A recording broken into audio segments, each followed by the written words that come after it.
Thanks for joining us. I'm Jonathan Martinez. Jonathan Joss was best known as the voice of John Redcorn on King of the Hill. Police say he was killed by a neighbor last night on the south side. News 4 San Antonio's Karina Hollingsworth joins us now after speaking with some of the people who last saw him before his death. Moments before actor Jonathan Joss was killed, his neighbor, who does not want to be identified, says she saw Joss clearly upset in front of his mailbox. We passed him by and we saw him. He was a little loud. I don't know who he was talking to in the vehicle, but he was kind of waving his hands. Joss's neighbor says she didn't think anything of him being irate because he has been acting erratically over the past several months. Another neighbor shared this video with us of Joss yelling at another neighbor in the street. He was a little quirky. Mr. Redcorn, did some things out of the ordinary that maybe people, see as not being normal. He would... If we were driving by his home, he would come out into the street and literally try to stop you. He would yell, I don't know if he felt in his mind that that area was his and no one had a right to go through it. The neighbor referring to Joss by his best-known character, John Redcorn of King of the Hill. Just moments later, the neighbor says she saw Joss yelling in the street. He was shot in front of his mailbox. Police arrested his neighbor, Sigfredo Alvarez Ceja, for his murder. A man who saw Joss at the ATX TV festival in Austin on Friday says the actor said something that took everyone at the festival by surprise. He said, my house was burned down. I'm from San Antonio. My house was burned down because I'm gay. And I was like, wow, that's crazy. I mean, Joss's house burned down in January. His husband, Tristan Gonzalez, posted on Facebook that the shooting was a hate crime, saying that the two of them had been repeatedly harassed because they were gay and that their home was burned down after years of threats from neighbors. The post states, "We reported these threats to law enforcement multiple times and nothing was done."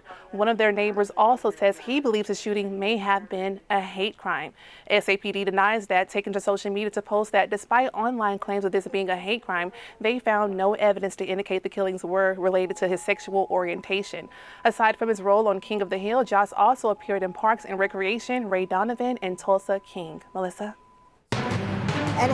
We are following several new developments tonight in the deadly shooting of actor Jonathan Joss. We just got a hold of police reports that detail what officers were investigating before the actor was shot and killed in his Southside neighborhood.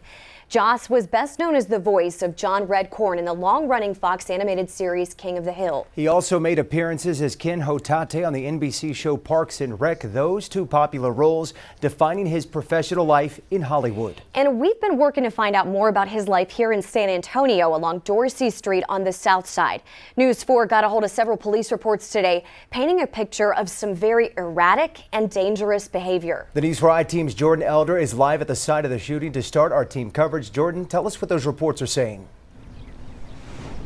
Well, Mandy and Jonathan, these reports show police were heavily involved in this neighborhood and with Jonathan Joss. Some of these reports show neighbors saying that they saw him with a crossbow on multiple occasions, and that includes Sigfredo Ceja Alvarez, who is now accused of killing Jonathan Joss. Disturbances, welfare checks, and mental health calls.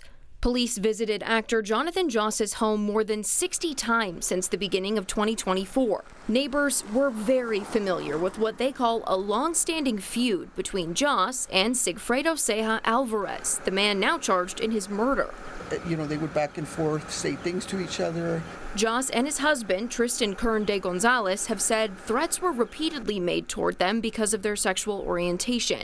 But neighbors tell us threats were being made both ways. Alvarez reporting Joss would threaten him too. He would say that, he had been threatened by him and that, he would show him a gun every once in a while. He would throw things over his fence. Joss was reportedly at the site of his former home to pick up mail.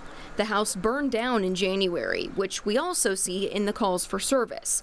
In a post, Gonzalez implied that this was related to sexual orientation. Quote, "That home was burned down after over 2 years of threats from people in the area who repeatedly told us they would set it on fire." But when Joss spoke to reporters back in January, he said the city shut off power to his house. It's been so cold lately that my partner and I have been doing a fire inside to stay warm. The San Antonio Fire Department did open an investigation, but we're told today that the case has since been closed. We've requested the documents from that investigation, and we've asked the fire department if they can say for sure whether that fire was arson or if it was accidental. We'll let you know when we hear back. For now, reporting live, I'm Jordan Elder. In all, police were called to Joss's home more than 60 times in the past year and a half. Here's a quick snapshot at just a few of the calls. On March 23rd of last year, police were called to the home over a dispute over a vehicle. On May 24th, police were called for reports of shots fired. Responding officers said they heard shots when they got there, but nobody was found to have been shot. On July 9th, officers were back at the house, this time investigating reports that someone had a crossbow and was pointing it at people. The crossbow was confiscated by police. We've also confirmed that the city's Dangerous Assessment Response Team, or DART, was involved in the property where Joss and his husband were living. The DART team first got involved in July of 2024, as they do with properties that are considered to be a nuisance or dangerous. The city issued a notice to vacate the house because of its dangerous conditions. That was going to be in August. Then the city decided the home should be demolished. All of that finalized by September. But the house hadn't been torn down when a fire started this January. That took place on January the 23rd, and then the house was demolished 7 days later. We also found out today the man accused in the crime has posted $200,000 bond and is set to be released, but there will be some terms. He's under full house arrest, subject to drug and alcohol testing. He is prohibited from having any firearms, no guns. He has a court hearing set for August 19th. We've also uncovered new audio from the day of the shooting in which Joss died. That audio video coming from a security camera at a home along Dorsey Street where that shooting happened. Take a listen. No está. Sí, no está. No está la troca.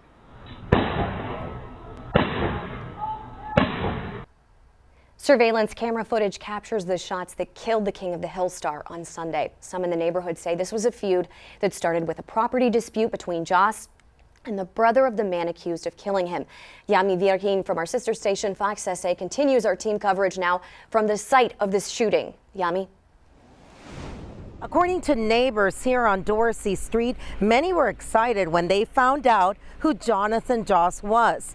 King of the Hill, everybody knew him. So they were excited when he got here, but a few years later, a feud started, and it was not with the neighbor who allegedly shot him. This has been going on for years. I think it's just two people that I guess couldn't stand living next to each other for whatever reasons. This neighbor, who asked not to be identified out of fear for their safety, says the argument over the fence line was between Sigfredo Ceja's relative, who lived between Jonathan Joss and Ceja. But they tell us the feud then grew between Ceja and the King of the Hill star. They both had their part in it, and it just escalated, and somebody, went and hurt the other, and it shouldn't have happened. I don't think it should be turned into a hate crime, though, because now it's affecting the entire neighborhood, and we're all being looked at as we were harassing Jonathan and his husband because they were homophobic, and that's not the case at all. Coming up at 6 o'clock, some are calling this a hate crime. We speak to a former DA who tells us what the threshold is for that to be considered in this case. Reporting from the South Side, Yami Virgen, News 4 San Antonio. The official King of the Hill Facebook page posted a message today about Joss's passing. The show's creators saying, quote, "His voice will be missed. We extend our deepest condolences to Jonathan's friends and family." We have the latest tonight on the deadly shooting of King of the Hill actor Jonathan Joss. Joss was shot and killed off Dorsey Street on the city's South Side Sunday night. Joss was best known as the voice of John Redcorn in the long-running series King of the Hill. And right now, a memorial is growing near the site where Joss was killed. Fans have been placing candles and flowers there all day. And tonight we are also taking a closer look at police reports revealing a feud between Joss and the man charged with murder. Sigfredo Ceja Alvarez is set to be released from jail after posting a $200,000 bond. Alvarez will be under house arrest and subject to drug and alcohol testing. Also, we're told he can't have any guns. Alvarez's next court hearing is set for August the 19th. Joss's husband says they were targeted because of their sexual orientation. San Antonio police say right now there's no evidence Joss's death was the result of a hate crime. Neighbors tell News 4 that Joss and Sigfredo Ceja Alvarez had been fighting for years over property rights. Joss's husband, Tristan Carnde Gonzalez posted on social media that they were regularly harassed and that the harassment was homophobic. We asked former District Attorney Nico LaHood about what it would take for this case to be considered a hate crime. It would have to be the reason why they did the crime, whether it's an aggravated assault, or a murder. LaHood also says that if there's fear of serious bodily injury or death, that is in certain scenarios a justification to use deadly force. We also obtained several police reports today detailing months of disputes between Jonathan Joss and his neighbors, some even reporting he was pointing a crossbow.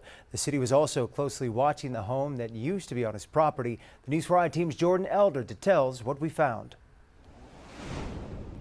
Neighbors and Joss's husband have said that tensions were brewing for years. We're going to take you through the timeline so far of some of the 60-plus incidents that took place at their address. We're going to start in June of 2024. Police were called to Joss's address because Sigfredo Ceja Alvarez reported Joss was walking outside his house with a crossbow.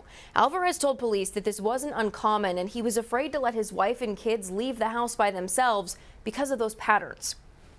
Now, about a month later, the city's dangerous assessment response team came to the house. Their job is to look at properties that are a nuisance or dangerous, and police say in that report they previously confiscated Joss's guns, and in that case they confiscated the crossbow as well. They said the house was not in good condition.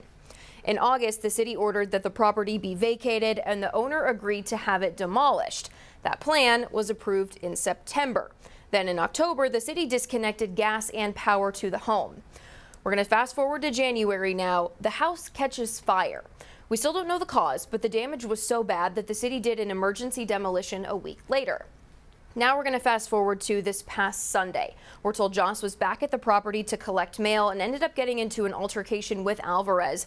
Alvarez allegedly shot him and has now been arrested. Neighbors are still filling in the blanks in this timeline, saying the threats were hurled back and forth for years. When we get more details about what happened in these gaps, we'll let you know. I'm Jordan Elder in the studio. And you can read the police reports in their entirety at news4sa.com. We also have a closer look at the neighbors' alleged feud right now on our YouTube page. So while police are not calling Joss's death a hate crime, his husband posted on Facebook that the suspect yelled homophobic slurs at them during the shooting. Let's go to News 4 San Antonio's Karina Hollingsworth now. She's speaking with members of the LGBTQ community who say this worries them. June 1st, happy Pride, horrible. Horrible.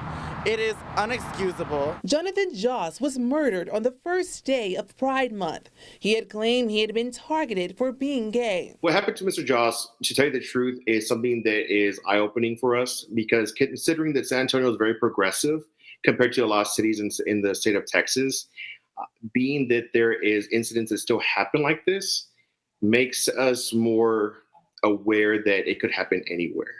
David Joseph Gomez is the co-owner of 360 Queen Entertainment, a drag production company here in San Antonio. Joss's murder makes him think twice about holding his partner's hand or showing affection in public. Hesitation comes with safety. It's never embarrassment. It's never a place of being resentful for being gay. It's a time for safety for me. Iridescent says Joss's murder has her feeling uneasy. She has not felt targeted in the city, but says that has not been the case in more rural areas. Just getting called the F slur and dirty looks I can deal with, but it's like being called queer in a derogatory way is not necessarily the most fun. So far, San Antonio police say the killing does not meet the definition of a hate crime.